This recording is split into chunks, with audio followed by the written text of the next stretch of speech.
Kilala at magaling na aktres, lihim na lihim ang pagpapakasal. Usap-usapan ngayon sa showbiz world ang biglaang paglabas ng balitang ikinasal na pala ang isang kilala at magaling na aktres at ginawa ito ng palihim. Ayon sa mapagkakatiwalaang source, matagal nang ikinukubli ng aktres ang kanyang matamis na relasyon sa partner nito. Ilang taon din silang naging magkasintahan ngunit bihirang nabanggit sa mga panayam o makita sa publiko ang kanilang samahan. Ang nakakagulat pa, walang kahit anong palatandaan na malapit na palang maganap ang kasalan. Wala ring mga pre-wedding hints sa social media na madalas nakikita sa ilang celebrities. Tahimik pero elegante raw ang naging selebrasyon.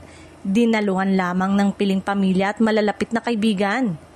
Tahimik lang daw ito at mahigpit na ipinagbilin sa pamilya at malalapit na kamag-anak na huwag ikwento sa iba. Kaya lang, nadulas yata ang isang aktres na baka kasama sa entourage ng wedding. Bagamat limang naging seremonya, hindi raw may tago ng aktres ang kanyang kasiyahan. Sa ngayon, wala pang kumpirmasyon mula mismo sa kanya. Ngunit ayon nga sa mga malapit sa kanya, mas pinili niyang i-prioritize ang privacy kaysa sa bonggang selebrasyon na madalas na inaabangan ng publiko.